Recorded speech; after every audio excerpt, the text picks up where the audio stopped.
Hi everybody, my name is Melissa Kolak, and today I'm going to discuss with you the case of Karen Carpenter in regards to cognitive therapy.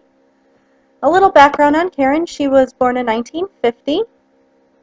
She had a twin brother named Richard. They created the band The Carpenters back in the 1970s. I'm not sure if you've ever heard of them. Um, Karen had a very dysfunctional relationship with her mother. Her mother tended to favor her brother over her for whatever reason.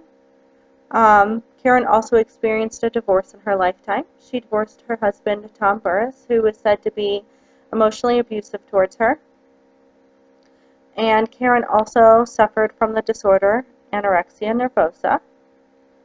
Anorexia nervosa is a disorder where an individual typically has very low body weight. Actually, they do have significantly low body weight.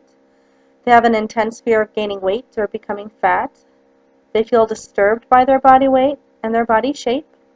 They are constantly self-evaluating themselves, and there is a lack of recognition in regards to the seriousness of their low body weight. And so as I'm discussing cognitive therapy with you, that's kind of the focus that I want to take is on her mental processes in regards to her body image and her eating disorder. Um, so cognitive therapy was developed by Aaron Beck in the 1960s. This form of therapy suggests that thoughts, feelings, and behaviors are all connected with one another. Um, Thoughts affect emotion, and emotion affect behavior. Nowadays, for one, cognitive therapy, obviously, like I just said, it began in the 1960s. So when Karen was suffering from her disorder, cognitive therapy wasn't widely known or utilized in therapy just yet. So nowadays, it's evolved quite a bit. Nowadays, we utilize behavioral therapy along with cognitive therapy, and it is known as cognitive behavioral therapy. The goal of cognitive behavioral therapy is to change both behavior and thinking patterns. Cognitive behavioral therapy is based on an individual's uniqueness, and it's tailored to fit the needs of each individual person. Goals will be set and progress will be tracked throughout therapy. The method of this therapy is to work together with your therapist to identify causes of underlying issues. If perceptions can be redirected, a healthier mindset will result, along with healthier behaviors. Behaviors reinforce negative thoughts, and vice versa. For example, we'll use anorexia as an example, or an eating disorder. Not eating will cause you to lose weight. The recognition or the attention that you get for losing weight will cause you to feel good. And then your cognitions will be, oh, I need to lose more weight. People like me because I'm losing weight. I look better because I'm losing weight. And thus the thought, and then of course you're going to binge and purge and use diuretics. And so the thoughts are causing the behaviors. And the motion is feeling good because people are telling you you look good. So with this therapy, it is utilized to implement methods to restrict negative thought patterns and decrease negative behaviors, which will reduce the stress in the patient. Client and therapist work together to investigate thoughts, feelings, and behaviors.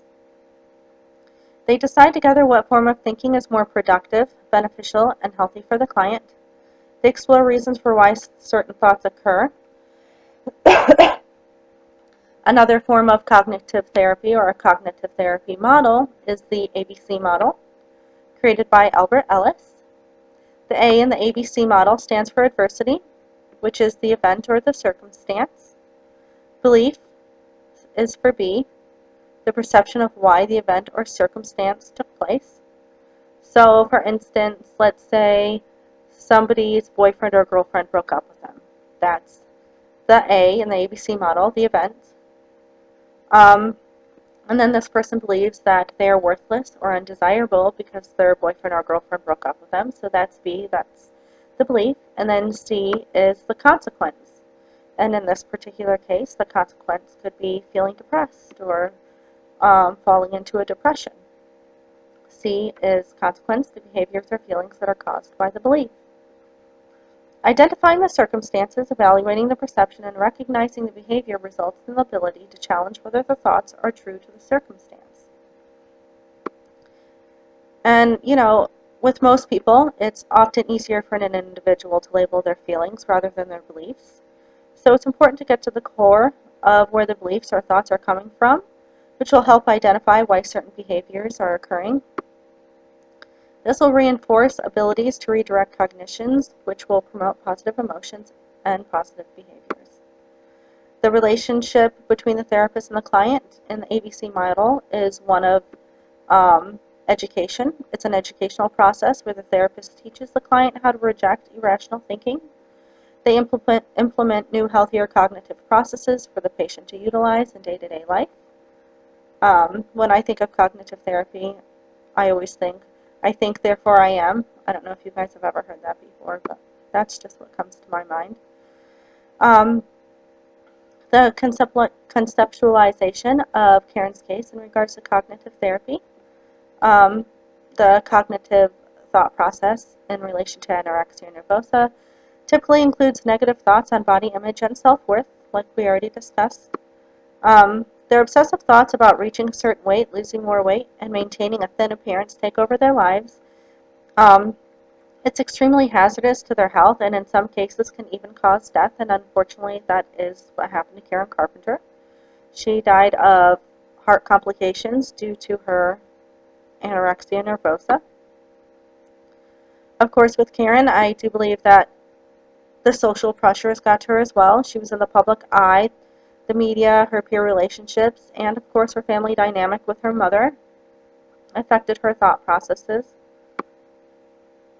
As a young girl, Karen's relationship with her mother was one of little affection, which caused her to feel insecure. She was thinking, that she's unlovable, undesirable, and the constant favoritism towards her brother left Karen feeling mentally confused. Her lack of confidence stemming from this relationship and the little control she had over the outcome caused her to seek an element she could control, which was her weight. Thoughts about her desirability led to a need for control. The control initiated a feeling of empowerment, which in turn caused the behaviors of starvation, binging, purging, and diuretics. Karen began to relate her body as a source of negativity. The desire to look perfect in her mind could ultimately result in her ability to be loved. The result of her dieting, of course, did just that. Her family became worried. Her mother was worried. And she received the attention that she wanted from her mother. The treatment, the cognitive behavioral treatment for anorexia nervosa, helps the client change their way of thinking while promoting healthier body image and appropriate weight gain. Relapse control is also part of the treatment plan, helping the client continue to practice functional thinking. It identifies where and when their way of thinking began, which usually happens at the start of process. At the start of therapy, that's the first thing you kind of want to do. Sometimes personal journals are kept to track their progress, which helps the client self-evaluate their thoughts, behaviors, and emotions daily in order to stay on track. If the client can change their perception and their behavior, stress and anxiety will also be reduced. Again, like I said earlier, the relationship between the client and the therapist is one of cohesiveness and teamwork. Oftentimes, it's beneficial to involve the family in cognitive behavioral therapy. Families can encourage healthy eating routines and give praise for weight gain, and positive thoughts toward weight gain will induce positive eating behaviors. So,